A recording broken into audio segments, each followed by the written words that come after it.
March 17, 1995 held the event of a spring break house party in the small town of Pickering, Ontario.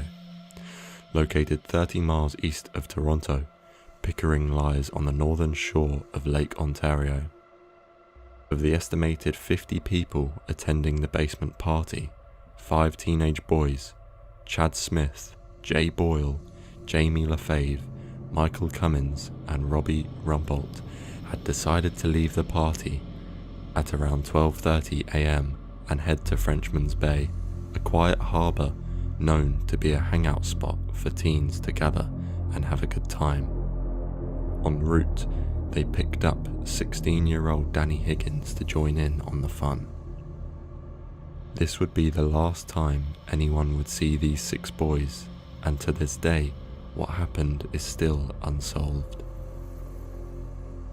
Witnesses at the party told investigators that the boys stated they'd be back before sunrise.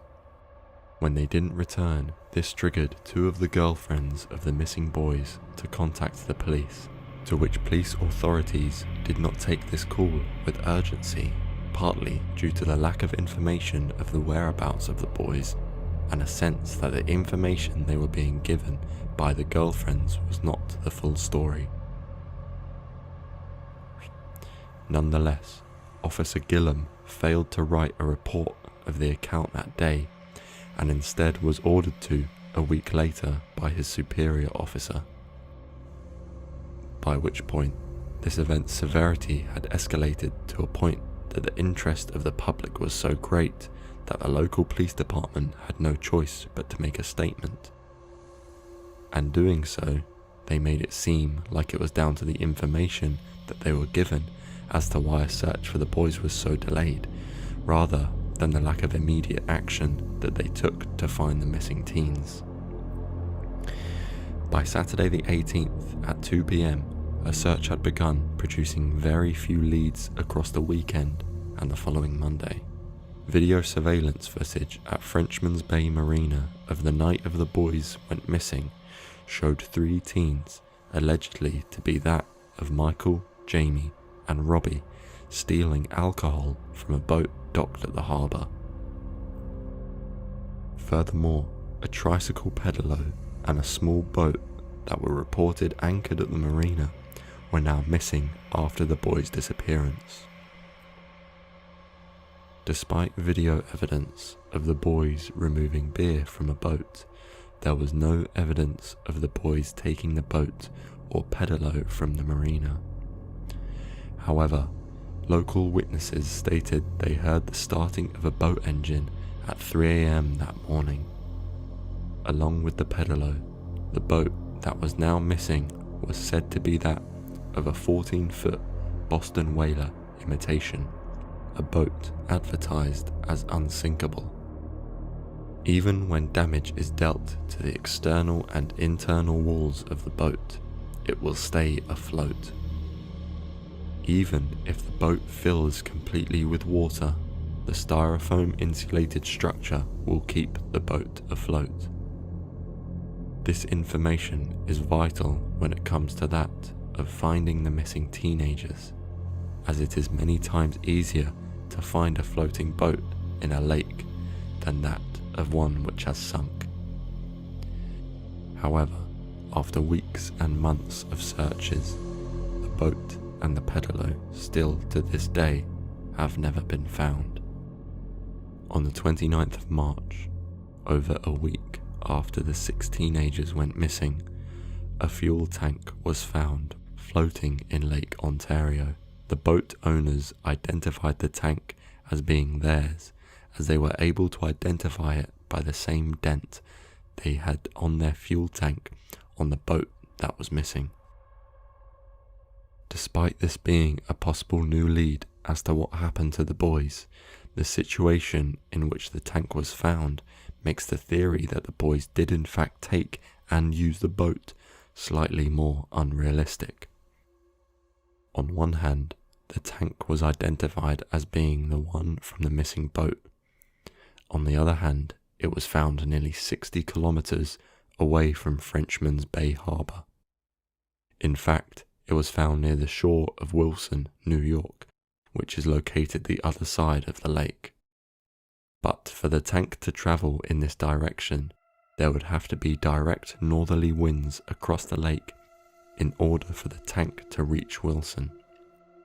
This is simply not the case, as there was westerly winds during this period, which would mean the tank would end up further east along the coast.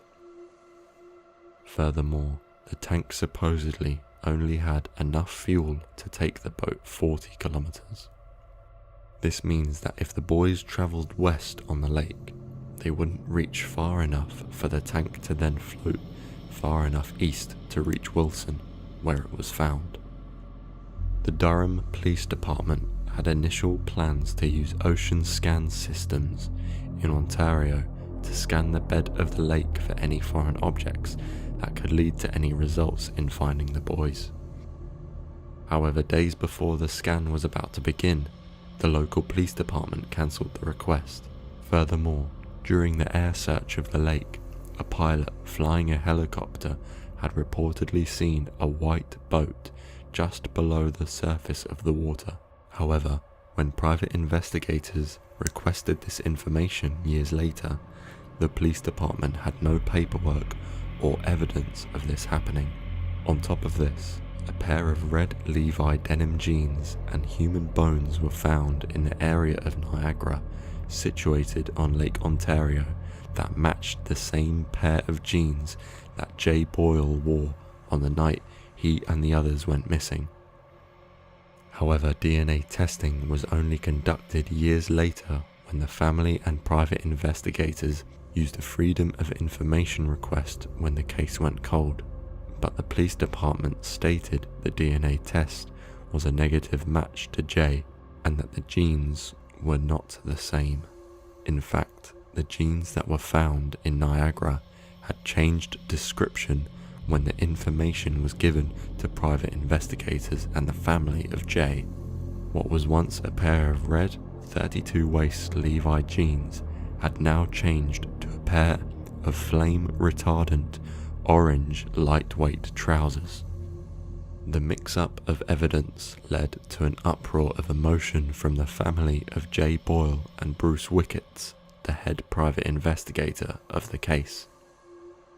All in all, there is a lot of evidence in this case that has been hidden from the public eye, including reports from those who dealt with the physical evidence in this case, to possible theories of a drug deal gone wrong, drowning, criminal acts or murder. An insight from Wayne Chalice, a local fisherman of Pickering who was there the weekend they went missing, stated, quote, "The night that they went missing wasn't a calm night. There were very strong offshore winds, and to a non-boater, the water would appear pretty flat and safe at the shore. But as soon as you get into the lake a short ways, the wind pushes the waves higher and higher, and of course, if your engine quits or you run out of gas and you get blown further out into the rougher and rougher water. The water temperatures on Lake Ontario in March are frigid. You wouldn't survive more than a very short time without proper survival gear. I never go out in the spring without a floater suit on." If they in fact did go out there in a small Boston whaler and ran out of gas, there's no mystery. They would have been blown further and further out until the seas were high enough to capsize them. It's inevitable. I've thought of them many times over the years, as we've all done crazy stuff in our youths and gotten away with it. But they were unlucky enough to pay the ultimate price." End quote.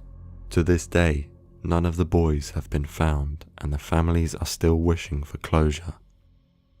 It bears you to think, what happened to the 6 teenagers that night, and why was it kept so tightly under lock and key by the local authorities that the investigators had to pry their way through legal procedures to gain access to evidence of the case?